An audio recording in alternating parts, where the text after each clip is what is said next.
Hello hat-trickers, and welcome to this video about picking specs for your squad. Ever since making the video about specs in general and what special events and weather effects they are affected by, I wanted to elaborate on what specs to pick when building your squad.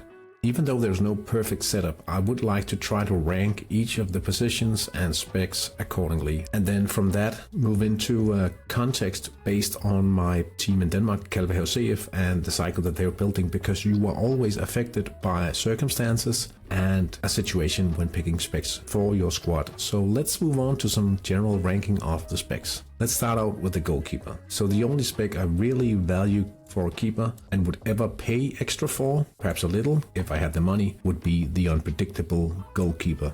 Another spec that I would consider but not pay extra for would be the support spec. Even though the event is very rare, it's the only one that's really worth having in your goal. So the unpredictable keeper is able to generate an assist if he's trained in passing, and that's a very good option if you have other unpredictable players in your squad already to turn the tide in an otherwise even battle. The support keeper could boost your defense ratings if he gains a positive event. The technical keeper does gain some ability in the sunshine, but losing ability in the rain is just too much of a hassle. The same goes for the powerful, gaining in the rain, but he's struggling in the sun. The quick goalkeeper will lose contribution in both sun and rain, not really worth considering in my opinion. The header specialist is also problematic since you may see someone fielding an offensive technical player who could go around your goalkeeper. So that's the goalkeeper. I really only consider the unpredictable, to be honest. Let's move on to the central defense.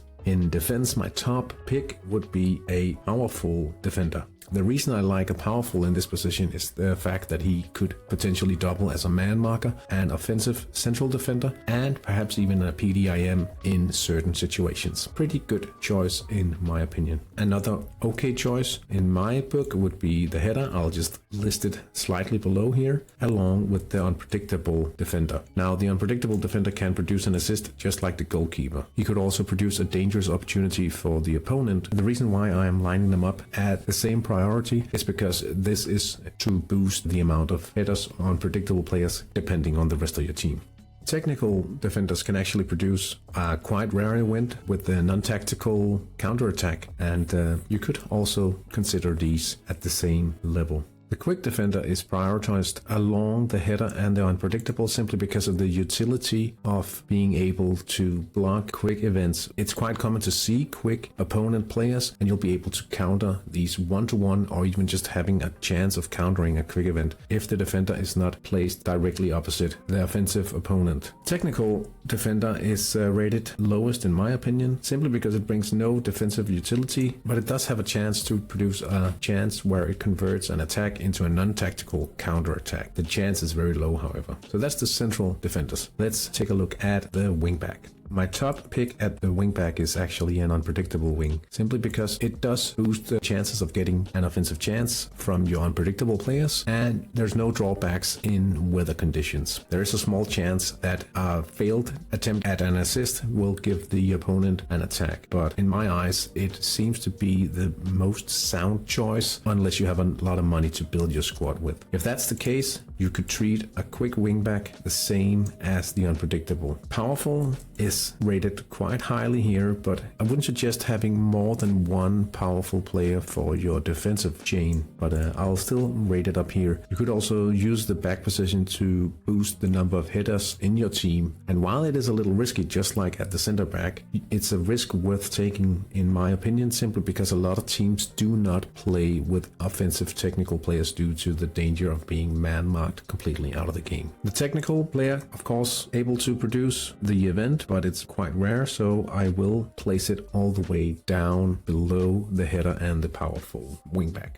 Moving on to central midfielders, here goes the powerful spec. If you have a powerful central defender, you might not want to rate the PDIM slot as highly as I do here, but if you did not pick a player capable of playing in this position already, you should aim so, in my opinion. So powerful, PDIM, the top spec. The two specs coming right after in the prior list would be header and the unpredictable version of the inner midfielder. Both of these have good utility in creating chances if you have similar specs in other positions. Now, there's the drawback again with the technical offensive player going around the header specialist in the midfield, but again, it's risky playing the technical player due to man marking, which you should consider if your opponent has such a player in the lineup. The quick inner midfielder I rate below the others simply because there's two weather situations where they get penalized, and that's in the sun and in the rain. And it's too costly having your midfield rating reduced greatly by having a lot of quick players in the inner midfield positions. Even further below, we have the technical, simply because you do not want to risk a man mark in this position. Losing too much midfield rating is too costly for you.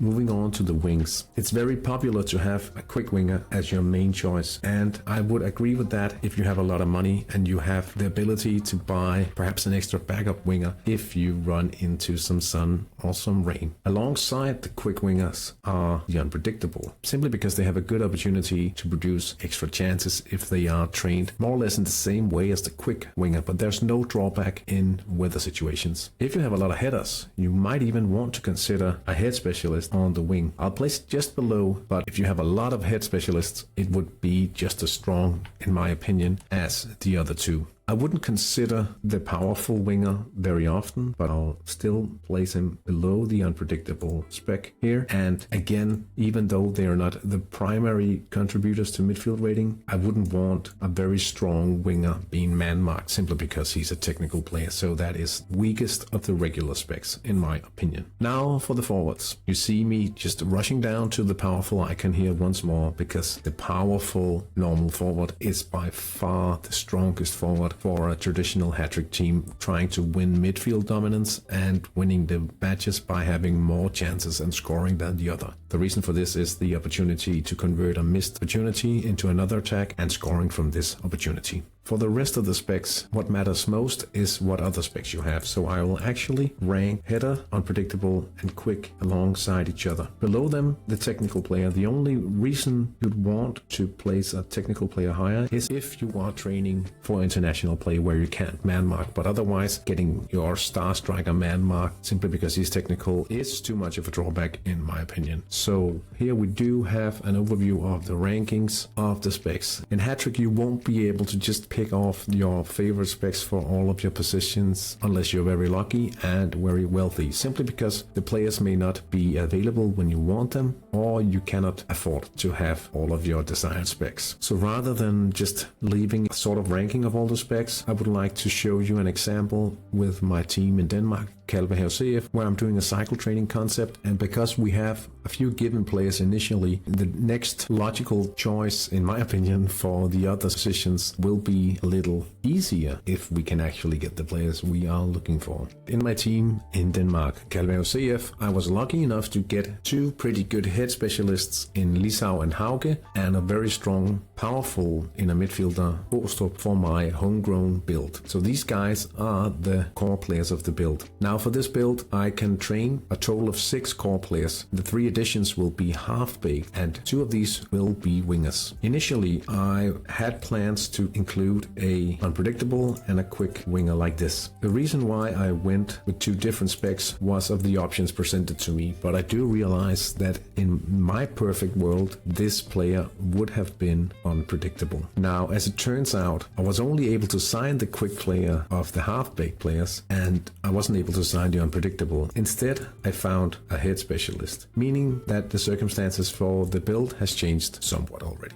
Now, the powerful normal forward is still being trained, and I've yet to see if that will actually materialize and turn out to be a successful story. Let's move on from this situation here. Looking at the forward option here, having 3 header specialists already in the starting 11 makes me want to include another head specialist for an attacker. It's a numbers game, and you want to make an advantage of all those headers already. I'd also like to include a quick striker, because this winger is quick as well. I wouldn't ever consider a technical player simply because of the man marking situation. Now, because we do already have 2 quick players up front, I would like to have one of my backs being quick. Now, I know I said that having the quick players players is more for a rich team, because you wouldn't want to be able to swap him out in a weather situation with rain or sunshine. I probably won't be able to do so with my team, but the quick player does have the option to block quick events for the opposing team. And while one quick player may not be enough to block most of a team's events, like if you imagine a team playing with all quick players up front, which isn't completely unusual in Hat-Trick, I would like to have just the option to stop some of the attacks.